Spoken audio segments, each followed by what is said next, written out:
mano pululu bo imiter pululu o azaki mobile est-ce que faut la permission na yo to pas ma bola tenir pe bilamba bon so na ara pululu tam ya sali a tuninga a tunité bazo bima ebele ba o tunate moi Dadi Bikambala biologie biologie vraiment moi Dadi Bikambala bonjour bonjour comment on est Olivier Nani Bikambala vraiment pendant la minga ba tenta ba pambola bino on a posé les soumis la bino là on peut les sous na profiter pour na loba pour na sinza mama kila lo les bandits bambu les bandits on éviter er so na kino ke kutango ze le mati les sous bosu na vraiment ba ki sala Pierre Tomba ya mama kila azado aza kolele on to benga aza kolele. Voilà. Depuis combien de temps papa Lokoli a Tikabiso? Papa déjà 9 ans. Papa déjà 9 ans. Moi Pierre Tombal basala moi babongisa tondengeni. Pierre Tombal papa no basala te.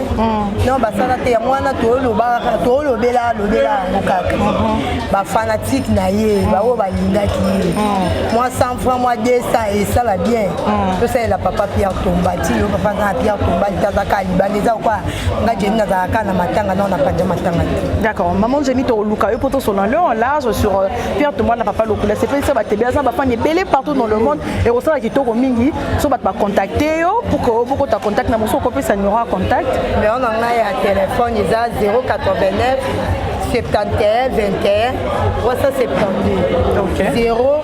089 71 21 372. Merci beaucoup.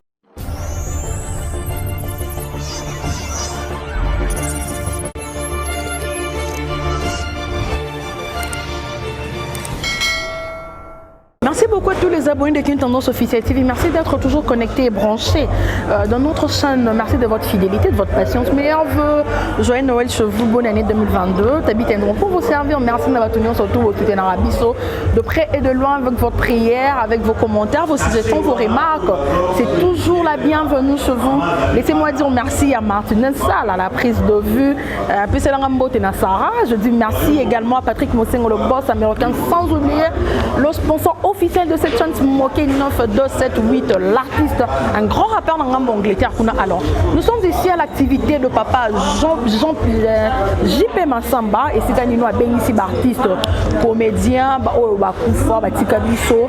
Na initiative n'est pas la on a fondation Tokanisa, Tokanisa, Kufa, artiste Biso, maman Makila, Bazé Belé, Kufa, Tikabiso, papa Lokoli. Alors, Tokanisa, à sali dîner de Noël aux amours, Noël, après c'est donc un dîner de Noël, on fait là, et ce que nous avons participé, moi sucré, moi l'aura relié, moi cadeau, moi coupé ça, l'ensemble de Martinez Sall aux Zulabino, élément, message, moi comment on fait les morts, on fait les morts, tout le monde a dit qu'il t'emballe, tout le monde a dit bélo, en tout cas, tout le monde en image, tout le monde a dit tout le monde a dit bazolia, bon moi papa JP Massamba pèse mon sourire.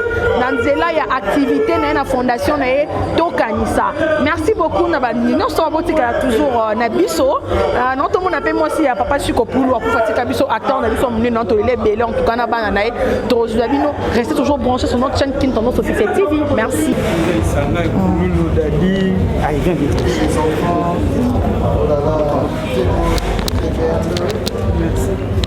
Bonjour. Bonjour. Voilà, un mot pour cette très belle initiative. Major avec les enfants, nous demandons toujours trop bien que notre artiste est très votre mari et ensemble avec vous. Maman, na CP Makasi, na mutu avec idée papa JP Massamba, ça me vraiment pas mola et pour mingi bazara na mibani na biso. Tant que les lots bateau n'a raté.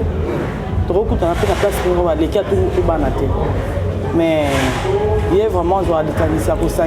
Bateau il y a des gens bango. Et bango bango bazate comme colia na banana bango. Donc vraiment ça m'a pas mola. Voilà. Ceux qui ont besoin d'un caméra de banaux ensemble, face à la personne, tout le monde a bateau basé un caméra de ça. Non, ça nga bien pour moko abandaki koloba so avandi atali pulu moko biko rotala ah ça veut dire que musala nangé salama et salama bien ya komona ke ba pulu mususu bazobima ba pour ça nga plaisir ya omona ke mobana nga tiki bana ebele bana bazo continuer toujours kobima moi ça me fait du bien mais c'est qui sûr, hein? Et ça va bien. Rappelons quelque chose apparemment. Rappelons quelque chose. Bon, Nazarana Bango, Bakulo Mingi, hein? Nazarana Mingi, tu m'as en Turquie. Ok. Junior Ekita, à Salamou en Turquie. Moi, en France. Moi, en Angola, au Kobenga. Moi, je suis en Suisse. Donc, dans cette équipe, maman, moi, c'est Kizeng, mais moi, j'ai une question. Est-ce que pourquoi nous pour nous imiter pour nous ou Azaki Mobile? Est-ce que faut la permission d'ailleurs? Tu n'auras pas ma boire là, tu n'es pas de là. Bon, il y a sali à Tuninga, à Tunité. Parce que ma ebele ba otunate. Mais ba un jour, tu reçois ma droit. Super. Ba ya na bango, basa na bango. Vraiment on est tinga boyebinga après c'est binga no ka sonité ezande nanga. OK. Na zarape hypocrite na bo bomba te. Tant ozo ya ni lo mo est vraiment boya mo bana nanga, il faut koyeba kiatiki bana. Ko sala boza mabete. Vous comprenez? Eza mabete po yé malgré yé azora mo pa kizengi mo za na kitambo. Nde ya binisi yango. Donc ceux qui bana ba pulu ya mike ba obi matese ka bana sa musala ne bien te. Donc on sa musala bien ngo bango ba obi ma ebele. Mais pour na senga bon kaka respect ba yeba mutu asala ki yango atikaki mwasi atiki bana. Ceux qui lelo oyo ke na vandi nanga ba yeba bino oyo bana biso. Moi secret moi ni to déranger ba honte. Mais lelo ceux qui ba vandi pe ba mati pe ba komi pe na ba position mo boye. En tout cas toza na posa o ke lukate ke boya non. Ba muka baza mécanistique son papa na bango tonga toza ke papa na bango komi marque. D'accord. Vous comprenez? Le monstre dans la marque. Donc bon faut ba ba dire que marque wana atira ki pe bana. Mais so ba yebi yango te na yo ka sonité. To moni on a bana to ko so ba komona bango. Yem katika bébé. OK, akoli hein. Côté les sengi. Yé, comme on a Mary Lumbu Jacques. D'accord. Voilà pour nous qui maman d'Alobi. Ah, mais ça bien, non, il est mon après mais né à Panzi. Faut y ozongi ça kuna. Ah, okolo bani na maman Lobi. Ah, maman mi. Ameti ni so mais bisope to mingi no to PCV bana baza bana biso bana baza bana biso to mingi to ya papa na biso photo to pour bana na biso no susi na ma anisina eza pona mala pululu nzame pa na po na ene merci merci Un dernier mot maman qui t'en kamala biso. Vraiment, Zamba Pambola.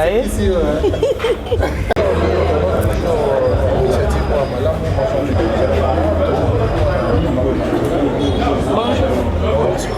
Santé za bien na Nzambe. Kama grippe, hein? De déranger pas tout.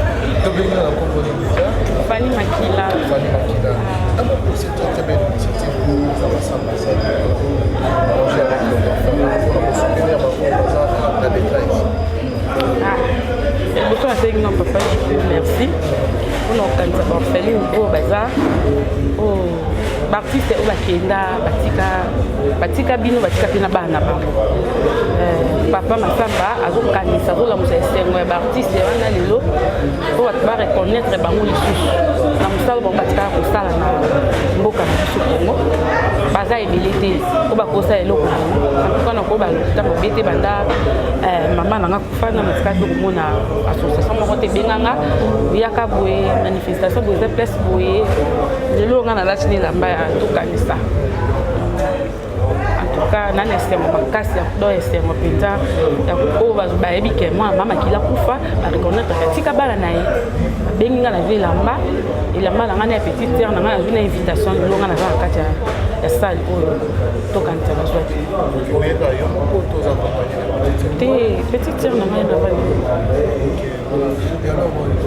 sepela na mosala makila asala bango eza te atika biso omona mwana ye déjà tozomona image directement bon eloko excuse pour la lunette pardon eloko oyo nasenga na bafan oyo mama makila basepelaki na mama makila mosala asalaki basepelaki na ye bayedaki mama makila makasi banda na maladi na ndenge akufi kokunda ye en tout cas bamerci na bino ebele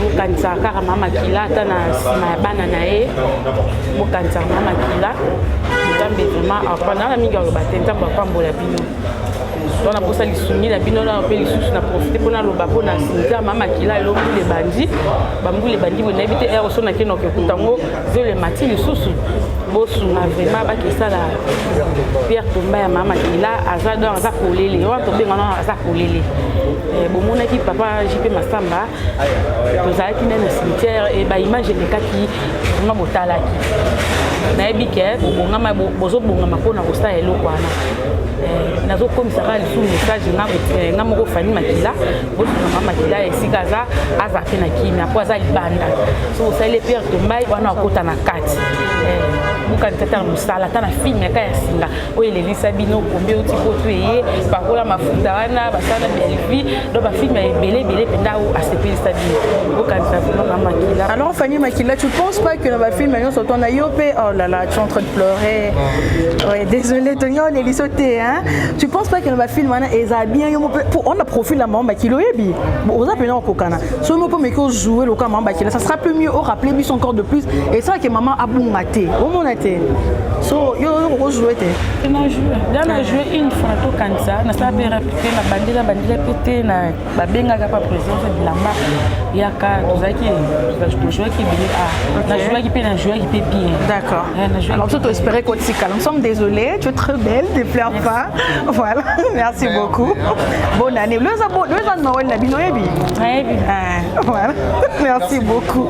Oh là là. Tu ressens. Voilà, on continue kozwa ba invité na biso au baza bon félin, bon féline, basi ba veuve ba comédien au batika biso na monina papa moko a pepe mbeni ayepe ko répondre na appel topé invitation ya papa Jean. Non, papa qui vous a invité. Papa JP Masamba na fondation na to kanisa. Bon on surtout bazo baza bato ba perdre ba bango cher alors on a kuta une pena de comment bonjour papa. Bonjour maman. OK, on s'est présenté. Yannick fils à papa mon ligue de GP le Kamla Moutouti. Même Nadia. Et ça Laurent Nana a dit qu'il t'emballa sur en miniature voilà. Voilà, bonne santé d'abord.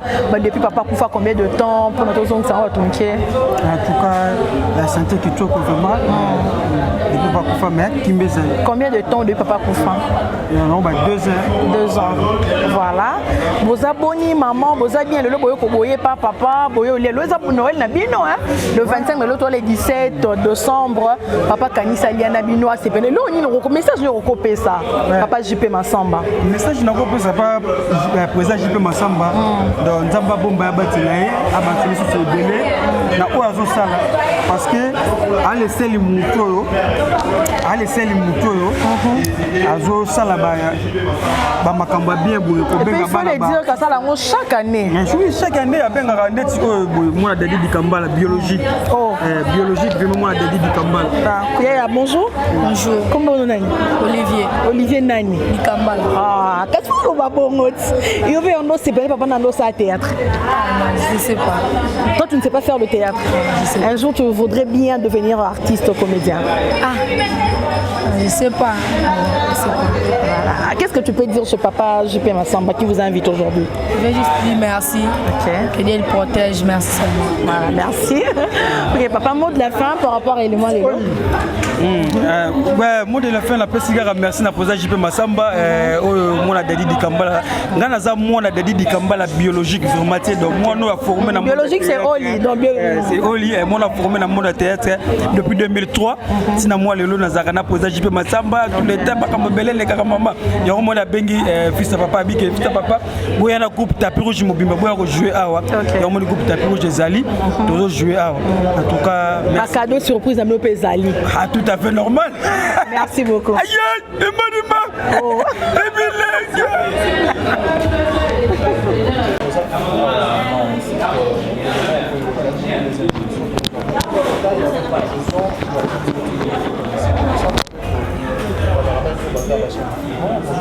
oui, bonjour.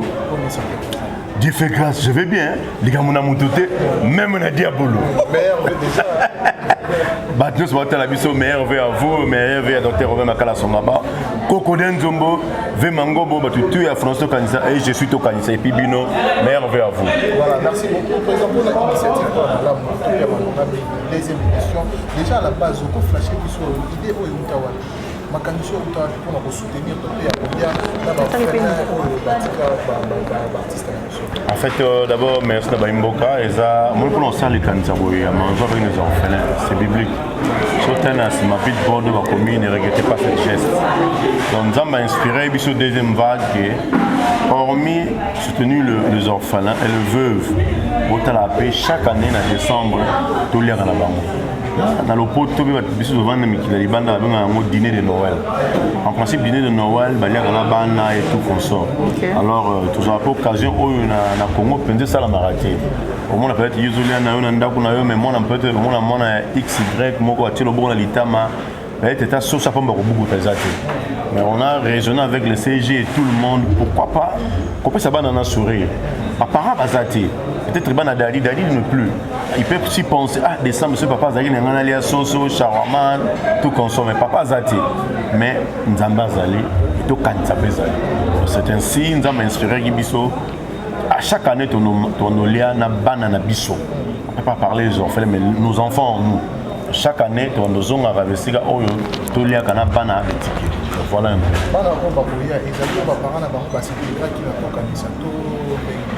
Tokanisa c'est la philosophie. Vouloir opposer à Tokanisa. Je suis Tokanisa. Et dans la il y a quand même aux Tokanisa parce aux acteurs, aux actrices. À moins que aux la partie acteurs, sauf que vous allez les acteurs, artistes et comédiens, vous avez déjà dans Tokanisa. Parce que quand tu meurs, vous avez envie, vous avez belle, tu repenses à toujours penser à la philosophie, toujours penser à la poto, toujours penser à la kufa, toujours c'est ça l'ensemble. Rien de moi c'est compris. Voyage dans la voyage, visé au Maroc, toujours penser à la c'est ça philosophie à Tokanisa. C'est un peu ça. Avant d'appeler ça concernant une question sur et alors, c'est très très belle initiative. Est-ce que les gens ont un soutien? Il y a des médecins, des personnes qui ont des bonnes fois. Vraiment, c'est pitoyable, tout commis, le ministère n'a pas de à répondre à la réalité. Alors, j'ai pas d'argent, on n'a pas d'argent, mais là, on écrit à eux, répondre à la réalité. Notamment, sur la plateforme, au Comeli Bango, c'est l'amour, répondre à la réalité. Vraiment, d'être dans le Congo, hormis CG, la fondation Tokanisa, biso va contribuer à la bosso. Mais au moins, on a la plateforme à Tokanisa. Attends les temps les arrêter. Attends $1 à Pamba, va penser pour la bande. Les gens dans la bande, monsieur, dans la carte, on a dit boss, on brique au bois bois. Aïe, ça n'aille, des pas Kunda mobile n'est passé. Par contre, on a un collègue mobile n'est qu'à la salle. Tu t'imagines, ça fait 7 ans à Okuta dans la salle. Donc, ceux qui mangent avec les orphelins, vous voyez donc, initiative de la poto Kuta. Nous avons la maman qui là, bana badadi, na monisu bana ba MK, banzaku ponda et tout le monde bana ba waso bana ba tellement béni na kacha ça pour la initiative de Tokanisa. Mangeons avec nos orphelins. Voilà un peu. Tu as posé toutes les questions nécessaires. Voilà, ce qui est cette question de la société, c'est en débat s'il y a des gens qui font tel et tel cas, il y a comme Pierre Thomas, ils ont bon, les gens d'abord baraté. Ceux qui ont coupé d'abord relique quand tu ne peux pas toucher ma relique amoureux sans avis à famille. Tout le monde sait qui bourgui. Donc on a au Congo, tu as coupé, que c'est les pieds tombent. Non, papa, ils ont dernier demain à mon tour à coupé. Tout faut que tu aies pardon. Ils ont dernier demain, ils ont touché ma relique, mais tombeau à mon touté. Mon tout ça va pour une cérémonie officielle dans la famille, officieuse. Admettons qu'il chef coutumier. Basel ba rituel na bango. Ba kangi ba kangalisa côté mais yo yé. Bon ngana linga nga camarade na motema na sala pierre tomba na yo simba parce que na gebeta. Il frappe. Il faut aval ya famille na bango. Aux yeux accord et puis sur accès ndé au sali. Otherwise ba retomber na ngozaka mabe. Mais pour le couler, dans la famille biologique na e boyoki mwana zali. Ceux qui mwana ndé asali appel. C'est pas tout ça la confusion. Ceux qui mwana asali appel là et qui n'a bon sens. Parce que je te dis dans sima ya moi to batami. Mais ceux ngama samba na sali appel tout ça là qui ngani pour na ina non. Ngana sala qui toto sala ma na jeu d'image de rebalancer. Ça qui m'a mbia maman sur ma kila. Na je aval pas moi na et sa fille a benina le lui habitant ne ba yibi tomba maman zo mona société. Je suis allé te looki yango et puis te bongi si te tongi yango to zongi si mona pona accord ya mwana. Ni tete mona ninga na osala. Parce que ça va relique à mana bango. Le gars au simba boy bité blom c'est robeta lo zimba non parce que nous simba ne betio. Il faut accord pour la protéger. Tout le monde a un cas d'adi. On a simba tant na simba ne gros tete maman. Bon que l'autre to benga mwana dans le pouvoir si papa te. Je crois que ndekone baza il faut que benga ndekone bo initier mon kende. Gloire à Dieu, basala ki yango ba benga ki bande wa dadi biologique et puis ba ki basali banga ça appelle mindondo. Basala ki vous voyez, bazu protection ya famille. Ce que vous dites ndeko c'est difficile. Sentiment ma bisoté et puis to lingana avec amour serein. Muso mona ba boye basali ka samba pour tout ça la raison muta kufine to za na paix à son âme mona biso za na ba kundi était mama nani Fatou ba kufina yo artiste kinkeli. O mona ke ceux qui sont dans la mort, on a un frère de Fezoya. L'autre n'a pas bon, tout comme d'Aram. Moutomo Tayaka. Fila Moussia Zaza. Donc, si Maliwa est très mal tocanis. Tant que vous avez tocanis, tant que vous avez tocanis, vous allez et peut-être vous allez. C'est un peu sa philosophie à tocanis. C'est très très belle initiative au Salama. Je ne suis pas le seul, peut-être le retour dans la CGS, parce que c'est l'autre pendant Zali. Bon, toutes les questions, on a aussi répondre à la vie. Parce que tout quand ça, c'est pas ma samba. C'est vous, c'est nous, c'est eux.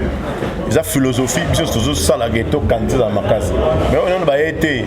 Moi, ça, on a abotaté le bara, ma baie, à Munganga. Munganga a abotaté ma baie, mais tu ne sais pas. Mais pourquoi tu parles du mal à docteur Songaba? Vous voyez, pourquoi tu parles du mal à Mathieu Mbini CBC? Mais Moutou, oh, il y a une douleur, il parle du mal. Mais Moutou a beau comprendre que beau tes arts n'a pas, c'est une période de période. Nous avons mangé avec les orphelins, avec toutes les difficultés, on se bat seul, même pas un sponsor, même si tu invites les gens et ils ne viennent pas. Et il faut continuer à inviter Batouana ou bien faut qu'on rapporte. Au commun, le ministère répondra à tes silences radio. Faut-il continuer au communiquer dans le ministère de Culture et Arts ou bien changer le cap? Tant mieux nous avons inspiré sur 2022. Comment tu vas ça? Voilà un peu. Merci à vous. Merci. Voilà, cher ami, mangeons avec les enfants. Ah, bonjour. Ah, bien.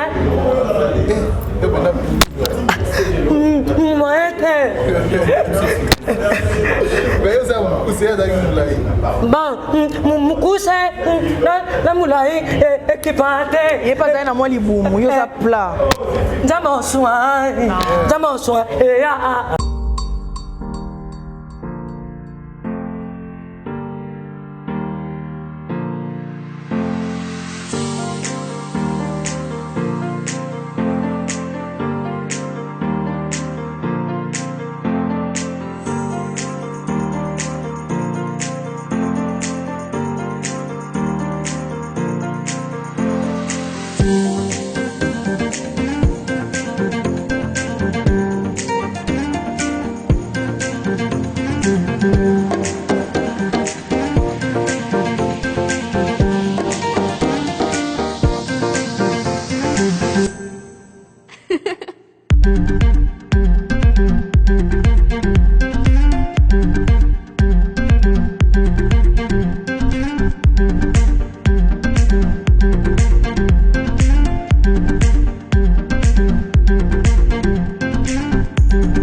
distinguées personnalités à vos titres et qualités respectifs,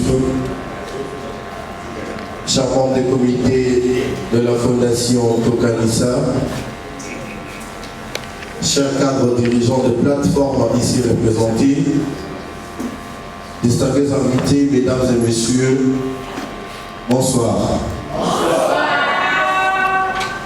Nous tenons depuis d'abord à vous remercier d'avoir rehaussé de votre présence cette cérémonie dédiée aux orphelins des artistes et comédiens décédés, et c'est en dépit de vos multiples occupations. Ainsi, la reconnaissance est nôtre. Bien, avant toute chose, nous nous faisons le devoir de présenter le statut du programme de la cérémonie à l'Église Assemblée, et ce, en vue de lui permettre de se récapituler par rapport au déroulement de la dite cérémonie. À cet effet, voici comment se présente la charpente de notre programme. En prélude, nous aurons entonné l'hymne national. S'en suivra la prière d'ouverture par le pasteur Freddy de la Fondation Tokanissa. Ensuite viendra le mot de circonstance qui sera prononcé par le secrétaire général de la Fondation Tokanissa, combiné de la présentation du nouveau comité directeur. S'en suivra le mot des orphelins, excusez-moi, le mot des artistes et comédiens, qui sera prononcé par Papa Moussa, le doyen, qui est parmi nous. Ensuite viendra le mot des orphelins des artistes et comédiens, prononcé par Madame Geneviève Ekwaolo. Cela sera talonné par l'exhortation qui sera faite par le pasteur Eric Kingobe, ici présent. Et pendant son exhortation, il va procéder à l'appel des fonds en faveur des orphelins étant sur place. S'en suivra alors la remise des enveloppes pour soutenir ces derniers, donc les orphelins.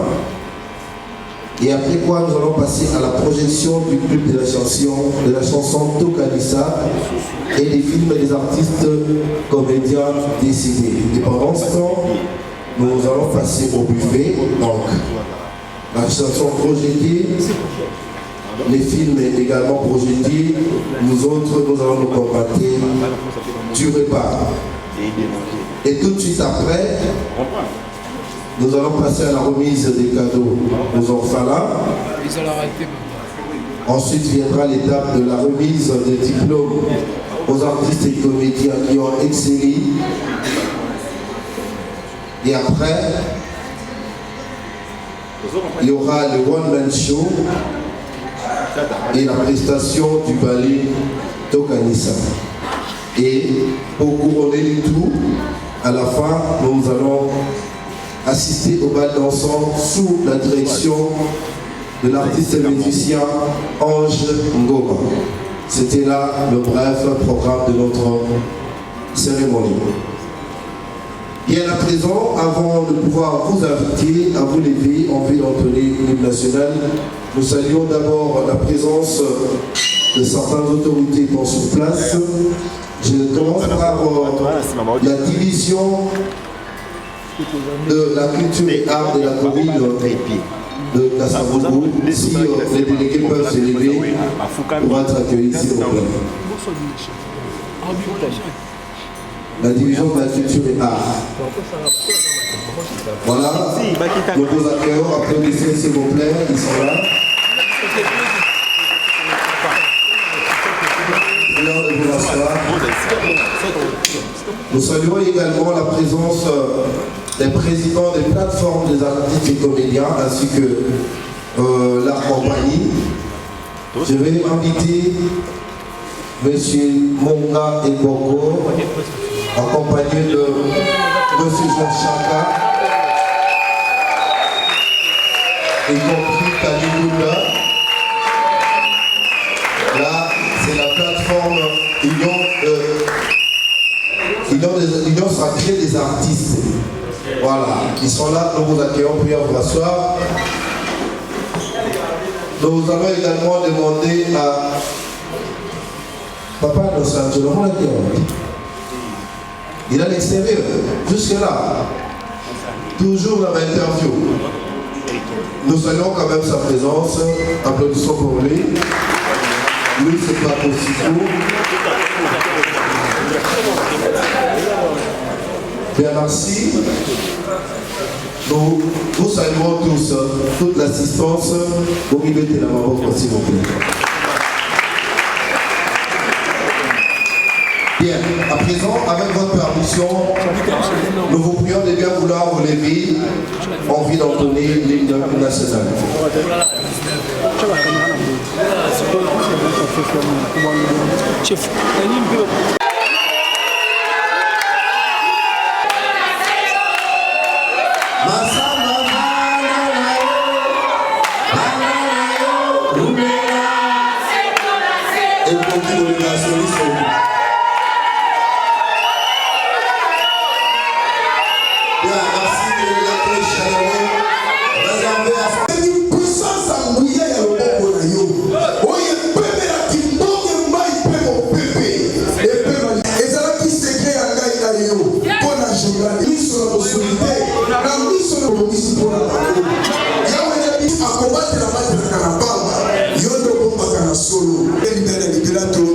Merci Seigneur Jésus-Christ.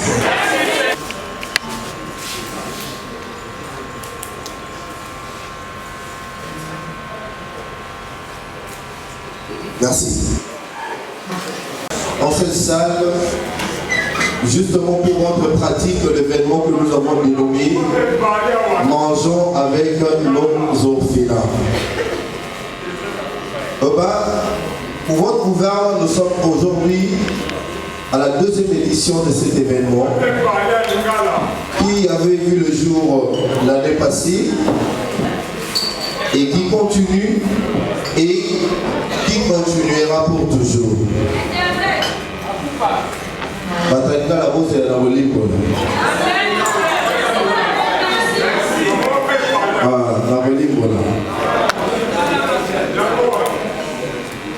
Cet événement continuera pour toujours, disais-je, car lorsqu'on parle orphelin, Dieu n'hésite jamais de poser sa main puissante pour permettre à ce que cette vision se réalise.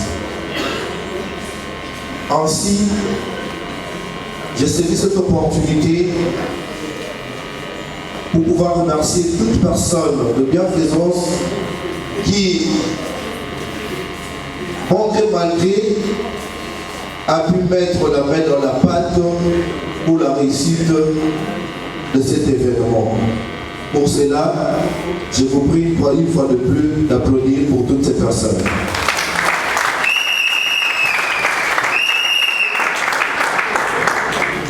Bien, pour rappel, la Fondation Tokalisa a comme objectif s'occuper pour venir en aide aux veuves et orphelins des artistes et comédiens décédés et aussi promouvoir l'artiste et comédien en vie. Tel est notre leitmotiv. À cela vient de s'ajouter cet événement qui, en dépit de tout ce que nous faisons durant l'année, nous permet de nous retrouver avec nos enfants. Si nous disons nos enfants, effectivement ils les sont, parce que leurs parents sont morts, mais ils ne sont pas morts. Parce que nous autres sommes là. J'ai saisi également cette occasion pour solliciter une fois de plus la bienfaisance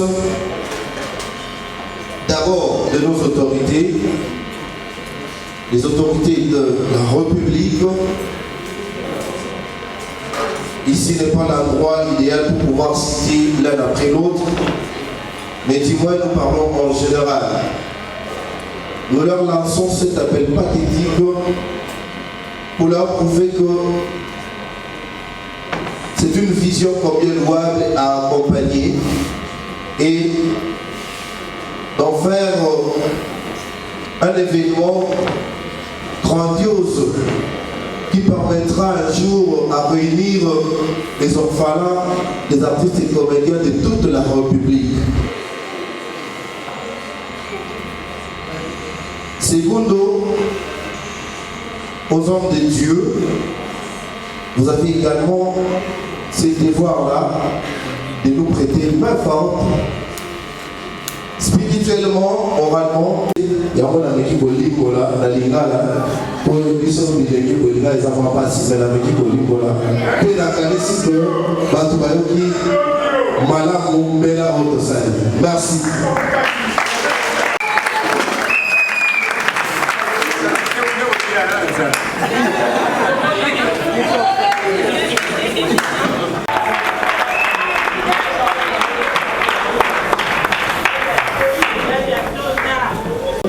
Répondant au nom du trésor Lossal à l'os. Remettez la main pour moi.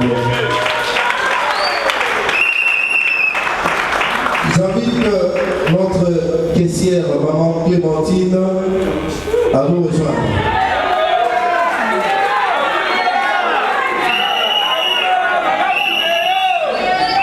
Le rapporteur Crispin Kabbalah.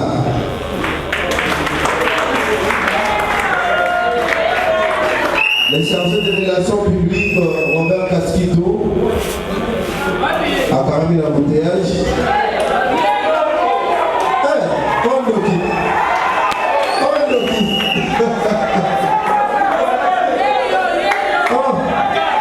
Bon colonel,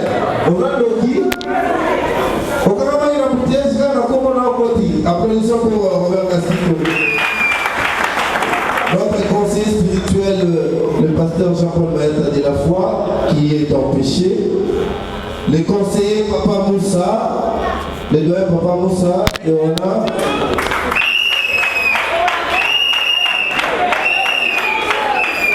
la trésorière Arlette Eguila. Il y a ça partout. Le chargé de protocole Yambou. Il est secondé par Wivine. Le porte-parole Matchabateke. Matchabateke.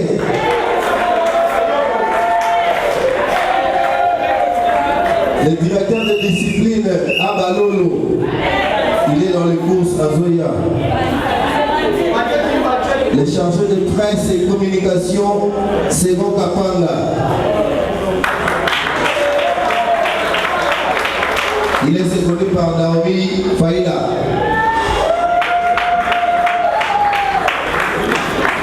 Le chargé du groupe cinématographique de la Fondation Tokalissa, Laurent. Arlette Guida est là. La chargée de suivi, Landrine Cœur, secondaire de Dorcas Kapinga.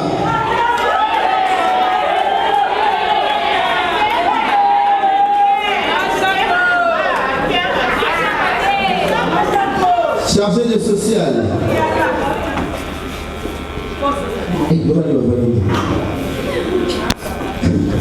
Vous voyez qui vient au point de la société. Maman Bébiche pour son fouba. Maman le loup Lambo. Maman Passi Yeye, Maman Zo. Maman Gloria Kawasele.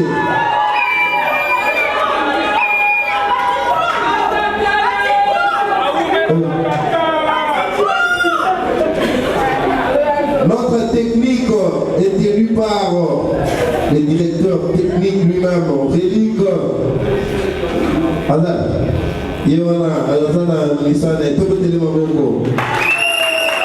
Il est secondé de Aimé et Julio.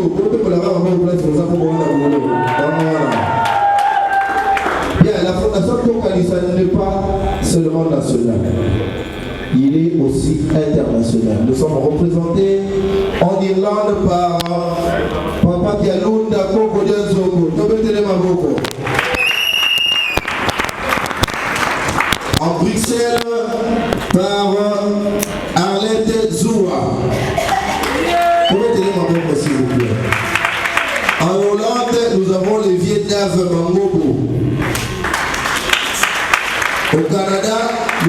levier Baba Mongita.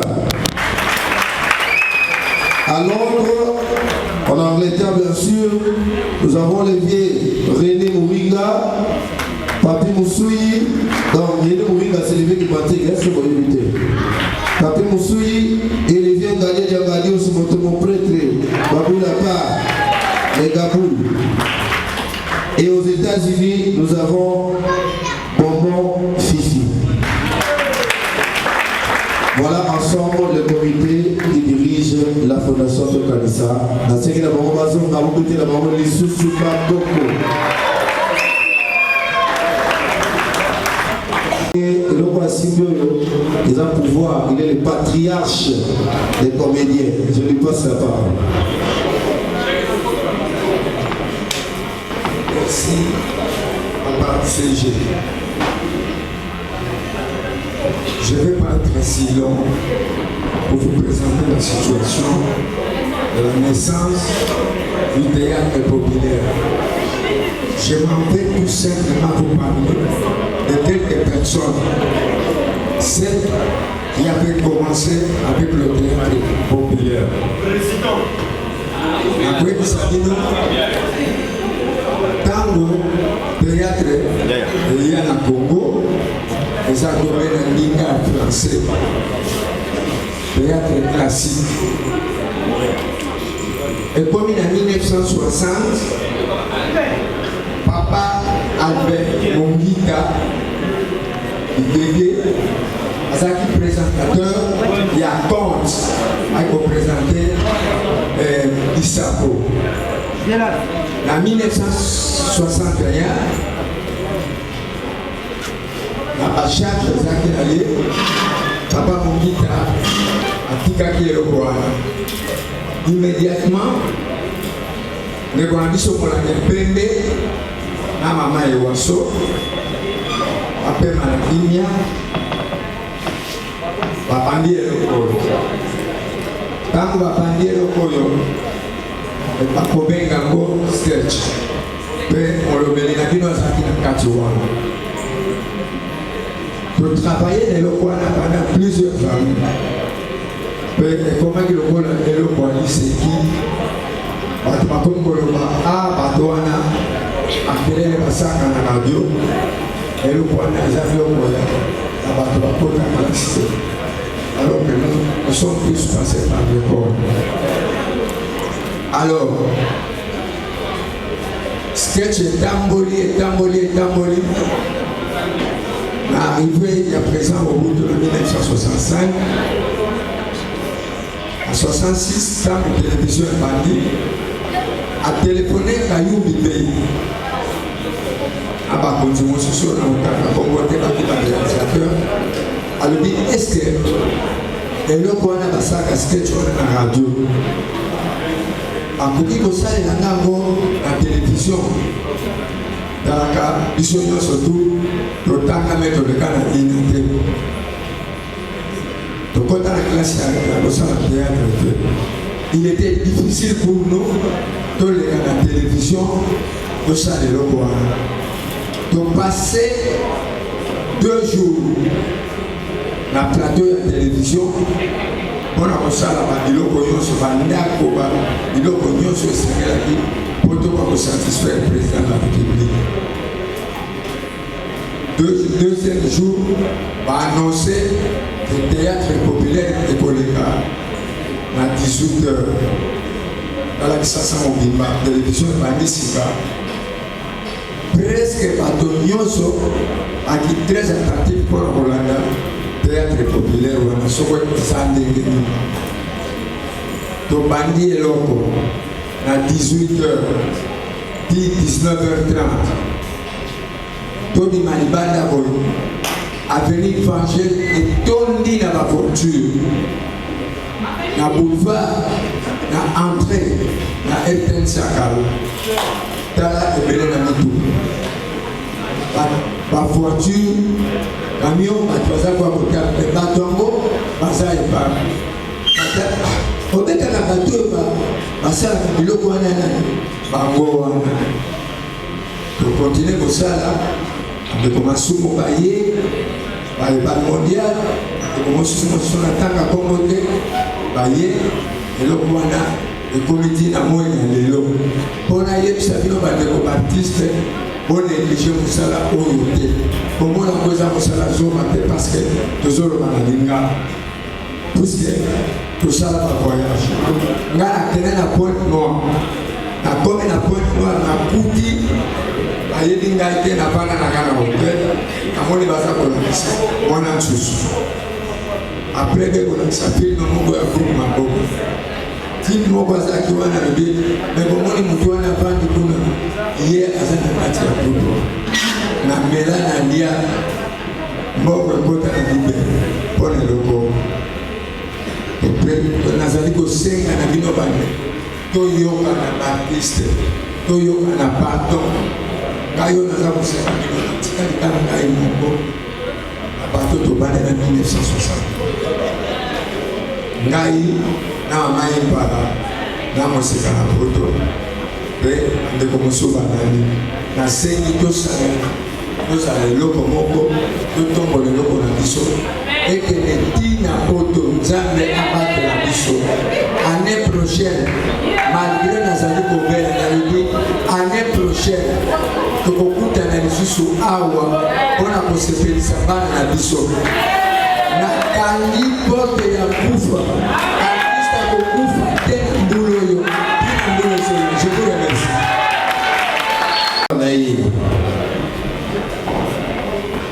On apprend à tous. Mbote la biso. Orphelin mbote la biso. Est-ce que tu veux les mamans orphelins? S'il vous plaît. Regardez ça, je voudrais la biso, non? Dotez les mamans, pardon, il y a biso miki et wana tout le monde là-bas, maman poto yebana.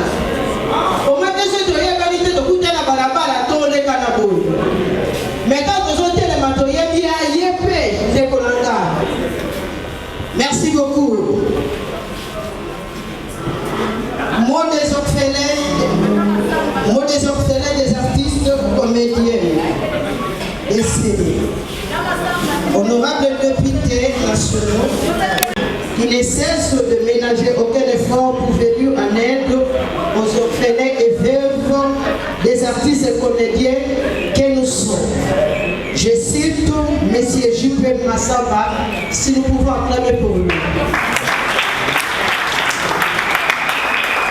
Merci beaucoup.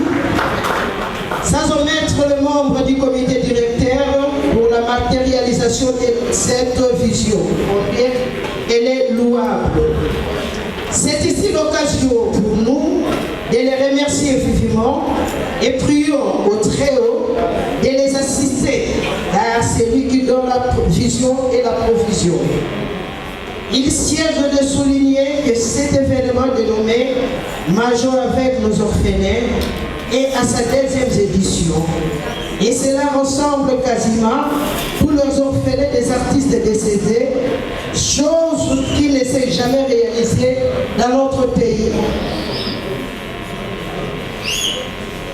Mais pour les piastres de la Fondation Tokanessa, la réjouissance réapparaît dans nos visages. Par ici, nous saisissons cette opportunité afin de prier aux autorités de la République de prêter main à cette structure qui est sans but lucratif, en vue de l'aider à aller plus loin dans ses œuvres.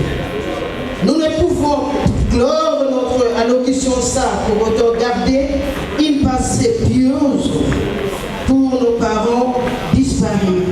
Ainsi, nous prions encore pour la 2e fois à l'Assemblée de vous mettre debout pendant 1 minute, s'il vous plaît. Parce que ce sont nos parents. Je vous en prie de vous élever calmement. Hier, il était aussi comme nous.